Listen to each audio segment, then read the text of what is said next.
Bonjour tout le monde, rebonsoir avec moi, le gars des plantes. Donc aujourd'hui, on a un sujet très particulier, c'est par rapport aux produits maison. Donc on a une de nos visionneuses qui voulait savoir ce que je prenais comme mes produits maison, donc à la pharmacie, mes produits pour nettoyer, tout ça. Je vais vous expliquer ça un par un, vous allez voir, très simple, très bon, pas cher, puis beaucoup plus écologique comme ça, moins chimique. Je vous montre ça, ça sera pas bien long. Alors mon premier produit ici, mon liquide à vaisselle, savon à vaisselle. Donc celui-là est biodégradable comme on peut voir, sans cancérigène, hypoallergène. Il est aussi sans danger pour les fosses septiques et non testé sur les animaux comme on peut voir ici. Fabriqué au Canada en plus de ça. Puis les deux premiers ingrédients là, c'est de l'eau et de l'huile de coco, donc c'est vraiment assez naturel. Pas très plus cher, ça se vend dans les pharmacies, épiceries, je crois. Moi, je l'ai acheté au avril, je me trompe pas. Puis c'est de la très bonne qualité, là, ça lave super bien, ça dégraisse, super écologique. Vraiment pas cher, environ 3 ou 4 $ une bouteille, là, quelque chose comme ça. Ensuite de ça, mon savon à linge. Donc j'utilise la Parisienne qui est un produit biodégradable. Bon pour toutes les laveuses. Donc celui-là, c'est le gros format Costco, 6,4 litres. Qu'on fait 160 brassées avec ça, c'est assez énorme. Alors celui-là est sans phosphate, il est efficace à l'eau froide aussi, donc moi c'est super bon pour moi étant donné que je fais que des lavages à l'eau froide. Il est non testé sur les animaux, donc il est très très bien. Super efficace, il sent bon aussi. Il sent très bon même. Pour mon assouplisseur, je le fais maison, donc j'ai utilisé une vieille bouteille. Donc la différence avec celui-là, c'est qu'il est assez plus écologique en fait, puis les parfums sont pas chimiques, donc il est vraiment sans danger pour nous. Le pH est à 5,5, donc qu'est-ce qui est parfait avec ça, c'est que ça enlève le calcaire. Le savon, il se l'adoucit sans vraiment abîmer les vêtements. Donc c'est sûr, ça a une petite odeur quand on le sort de la laveuse, mais par contre, on peut ajouter un petit peu d'huile essentielle. Donc tout simplement, très facile à faire, là, c'est de l'eau en fait, du bicarbonate de soude, du vinaigre. Puis on brasse tout ça ensemble, ça fait une réaction chimique. Mon savon pour le corps, eh bien c'est un restant ici, mais j'en utilise quasiment pas. Je vous explique pourquoi. Alors pourquoi est-ce qu'une personne se dirait « Ah, je vais arrêter le savon du jour au lendemain ?» Mais pour plusieurs raisons. Moi, c'est un de mes amis en fait qui me parlait de ça, qui me disait « Ah, j'ai arrêté un petit peu le savon, je commence à moins en mettre. » Je trouvais ça étrange un petit peu. J'étais allé lire un peu là-dessus. Il m'envoyait des articles. Il y avait beaucoup de questionnements en fait dans ma tête. J'ai pu y répondre à travers ça en faisant des recherches. J'ai trouvé un article. C'était une fille qui a fait l'expérimentation de tout ça pendant 7 ans et puis elle le fait encore. Donc elle a stoppé carrément le savon sur son corps. Elle disait qu'elle avait la peau moins grasse, moins irritée. Elle ne sentait pas, il n'y a pas eu jamais d'infection qui a été causée sur elle. Alors en général, elle avait une plus belle peau qu'elle nous disait dans l'article. Une docteure en Tasmanie qui a dit que le savon n'était pas nécessaire. Donc je vais nommer la docteure, son nom est assez compliqué, puis en fait elle travaille dans un cabinet très réputé. Donc c'est Claire Ballingall du Chair of the Royal Australian College of General Practitioners. Alors en gros, elle disait que le savon n'était pas nécessaire, mis à part sur les mains, donc pour ne pas propager les microbes, qui était une des places les plus contaminées de notre corps. Elle disait que l'objectif principal du savon est d'enlever l'huile sur la peau et la terre aussi également. Ce qui fait dire en conclusion que plus on met de savon, plus que notre peau a moins d'huile, donc irrite notre peau. Elle devient sensible, donc là, il faut acheter des crèmes, donc c'est une sorte de roue qui tourne. Donc c'est une industrie très malsaine qu'on s'est fait peut-être dire que lavez-vous, il faut sentir propre et tout ça par axe, les publicités, vous allez attirer des femmes. Après ça, il faut acheter des crèmes. Donc c'est une sorte de roue là, de l'industrie qui est en fait peut-être pas nécessaire. Donc moi, c'est des genres de questionnements que je me posais.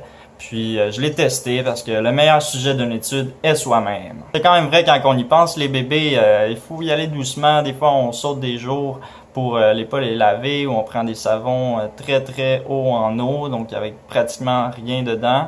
Et puis c'est pas pour aucune raison, c'est parce que leur peau est très très sensible. Comme la nôtre, nous est moins sensible, mais elle l'est quand même. Pour enlever l'huile sur nos bras et sur nos jambes, il n'y en a pratiquement pas. Donc, c'est des endroits qu'on lave extrêmement pour rien. Ça sert à rien. Je veux dire, c'est pas vraiment huileux, il y a pas beaucoup de terre, surtout qu'on travaille généralement au 21e siècle dans des endroits assez propres.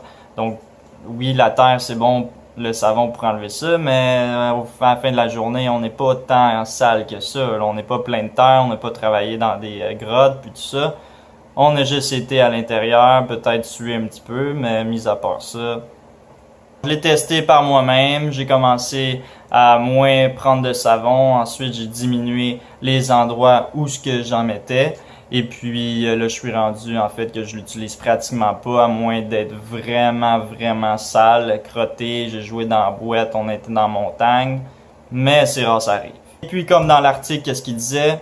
Je me sens pas plus sale, même je me sens plus propre étant donné que ma peau est moins sèche, est plus en santé.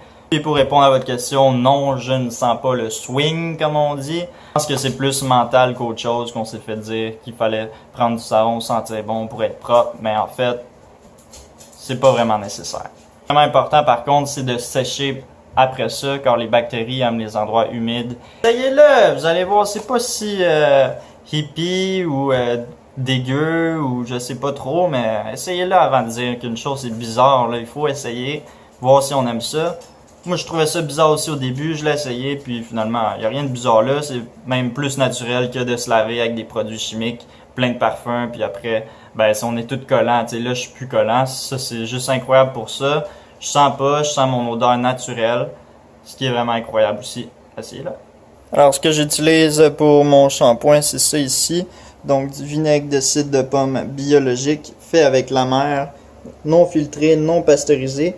Donc, c'est un cidre qui est le plus proche de son stade naturel. Alors, je vais juste mettre ça avec un peu d'eau, puis je brasse. Donc, je vais mettre les quantités dans la description en bas pour savoir la recette. Je pense que ça aussi, ça mérite une explication. Donc, pourquoi est-ce que j'utiliserais pas de shampoing?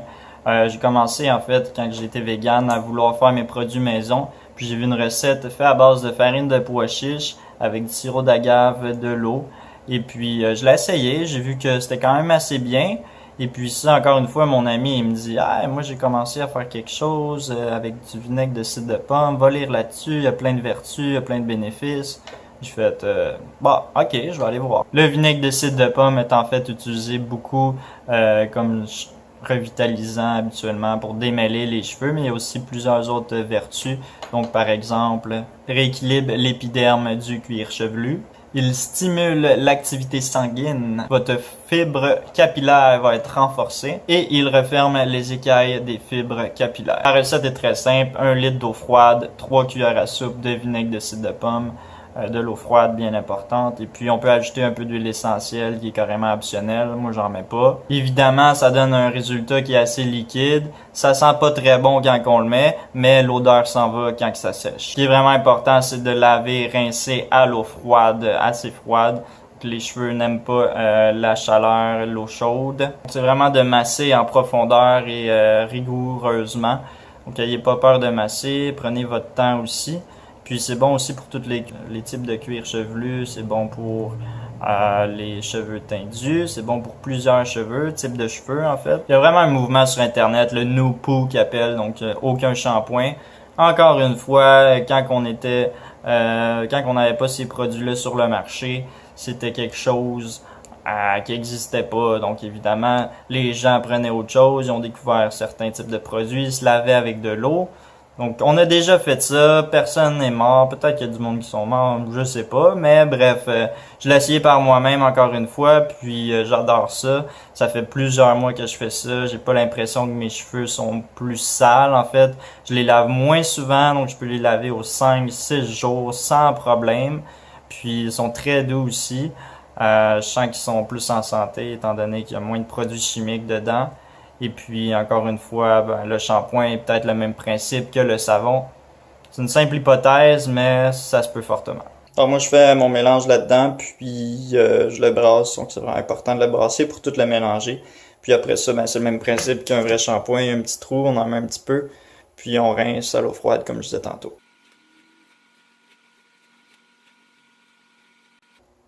Ça, c'est des beaux cheveux, mon ami.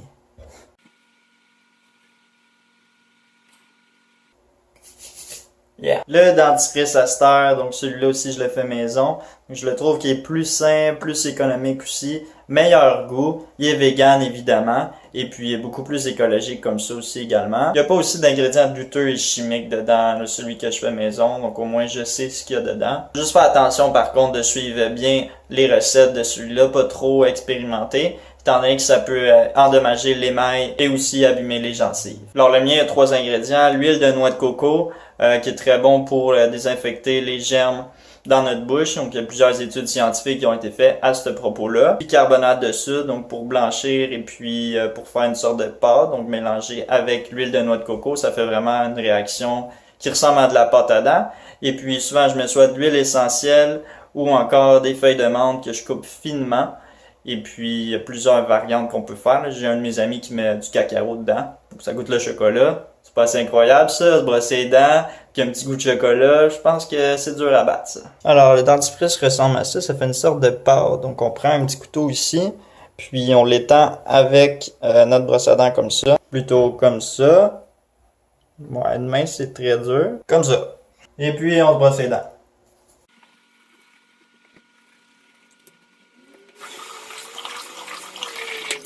Et mon dernier produit qui est en fait mon déodorant. Donc j'utilise du bicarbonate de soude sans aluminium.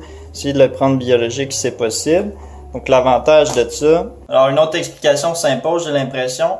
Donc ça c'est un déodorant qui est extrêmement efficace, qui neutralise les odeurs. Il est non toxique, non allergène, vegan obligatoirement, donc c'est sûr. Essayez de prendre des grains très fins et pour pas que ça irrite la peau. Et aussi sans aluminium. L'avantage de ce déodorant-là, c'est qu'il colle pas à la peau, puis il n'y a pas d'odeur, donc il n'y a aucun parfum, très facile à laver, ça coûte pas cher, vraiment efficace. Actuellement, c'est quelque chose qui est extrêmement nocif pour la santé dans les déodorants classiques, donc l'aluminium, qui est vraiment pas super intéressant. Surtout que c'est très près du sein pour la femme, donc ça peut peut-être influencer les cancers du sein, je sais pas, mais il y a sûrement des études là-dessus qui ont été faites. C'est quelqu'un qui m'avait dit ça, puis je trouvais ça pas fou du tout. Alors comment qu'on fait? Ben en fait, il suffit juste de prendre une débarbouillotte comme ça, de la mouiller. Ensuite de ça, eh bien, on la tord et puis on la met en dessous de nos aisselles, on frotte pour rendre la peau humide. Après ça, on sèche, on taponne en fait avec une serviette qui est pas trempée. Et puis ensuite, on en met un petit peu dans notre main du bicarbonate de soude. Et on frotte en dessous de l'aisselle comme ça reste sur l'aisselle, ça colle un petit peu, mais comme je vous dis, quand on lave, c'est magique. J'ai jamais eu un déodorant qui se lavait aussi mieux que ça, puis aucune odeur, donc je peux suer des journées incroyables, ça sent rien, c'est magnifique, là, ça neutralise vraiment toutes les odeurs. Essayez-le, vous allez voir, là, c'est très très efficace. Ça c'est la soie dentaire que j'utilise, donc 100% vegan à saveur de menthe. C'est Radius qui font ça. Pas tant plus cher en fait. Très efficace. On voit pas vraiment de différence avec la normale. C'est juste qu'elle est vegan. Un bon produit sans cruauté. Alors j'espère que vous avez apprécié la vidéo. Ayez une petite ouverture d'esprit. Essayez des choses. Tentez. Des fois on a l'impression de faire des choses depuis qu'on est tout petit. Mais c'est pas nécessairement la voie à suivre durant toute notre vie. Donc faut essayer des choses. Sortir des sentiers battus. Expérimenter, ayez pas peur, là, je veux dire, c'est pas parce que la société nous dit de faire une chose qu'on doit nécessairement la faire. Souvent, c'est un autre chemin qui est mieux que l'autre qu'on nous a appris, donc il faut vraiment essayer d'évoluer en tant que personne, puis de réduire notre empreinte écologique. Je pense que c'est des moyens assez efficaces. Bien sûr que l'effet de réduire notre alimentation de tout produit animaux peut avoir un impact beaucoup plus important sur l'écologie. Ces méthodes-là de faire des produits maison est tout de même un bon moyen pour réduire davantage notre empreinte écologique. Alors j'espère que vous avez apprécié la vidéo encore une fois. S'il vous plaît, abonnez-vous, likez la vidéo, aimez avec le petit pouce, commentez, partagez. Donc c'est vraiment important de promouvoir le message sans cruauté à tout le monde. Puis ayez pas peur, essayez des choses, je vous le dis. Des fois on essaye puis on aime mieux ça que d'autres. Des fois ça coûte moins cher. Souvent, en fait, ça coûte moins cher. Essayez-le, vous allez sauver de l'argent en plus de ça. Puis, vous allez sûrement être mieux en santé. Je sais pas. Essayez-le. Peut-être psychologiquement, là, ça va être mieux pour vous. Vous allez voir, soyez créatifs. Ça fait du bien être créatif. Sur ce, passez une bonne journée Et n'oubliez pas, les animaux sont nos amis et on ne mange pas nos amis. Alright, peace.